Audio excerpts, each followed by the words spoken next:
കുവൈത്തിൽ ആരാധനാലയം ലക്ഷ്യമിട്ട് ആക്രമണം നടത്താൻ പദ്ധതിയിട്ട കേസിൽ 2 പേരെ കുവൈത്ത് ആഭ്യന്തര മന്ത്രാലയം അറസ്റ്റ് ചെയ്തു. ഇരുവരും പ്രായപൂർത്തിയാകാത്തവരാണ്. ഭീകര സംഘടനയായ ISIലെ അംഗങ്ങളുമായി ഇരുവരും ആശയവിനിമയം നടത്തിയെന്നും സ്ഫോടക വസ്തുക്കൾ നിർമ്മിക്കാൻ പരിശീലനം നേടിയെന്നും മന്ത്രാലയം അന്വേഷണത്തിൽ കണ്ടെത്തിയിട്ടുണ്ട്. മിഡിൽ ഈസ്റ്റ് ബ്യൂറോയുടെ report. Kuwait state security service നടത്തിയ നിരീക്ഷണത്തിന്റെയും വിശദമായ അന്വേഷണത്തിനൊടുവിലാണ് ഇരുവരെയും പിടികൂടിയത്. ഇരുവരും പ്രായപൂർത്തി ആകാത്തവരാണ്.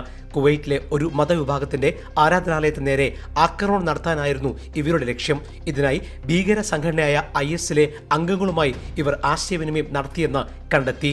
മാത്രമല്ല, പ്രതികൾ സ്ഫോടക വസ്തുക്കൾ നിർമ്മിക്കുന്നതുമായി ബന്ധപ്പെട്ട് പരിശീലനം നേടിയതായും അന്വേഷണത്തിൽ ബോധ്യപ്പെട്ടു. ഇതോടെ ഇരുവർക്കുമെതിരെ നിയമ നടപടികൾ ശക്തമാക്കി. കൂടുതൽ അന്വേഷണത്തിനായി ബന്ധപ്പെട്ട അധികൃതർക്ക് കൈമാറിയെന്ന് കുവൈറ്റ് ആഭ്യന്തര മന്ത്രാലയം അറിയിച്ചു. രാജ്യത്തിന്റെയും സമൂഹത്തിന്റെയും സുരക്ഷയ്ക്ക് ഭീഷണിയാകുന്ന പ്രവർത്തനങ്ങൾ നിരീക്ഷിക്കുകയും തടയുകയും ചെയ്യുന്നത് ശക്തമായി തുടരുമെന്നും മന്ത്രാലയം വ്യക്തമാക്കി.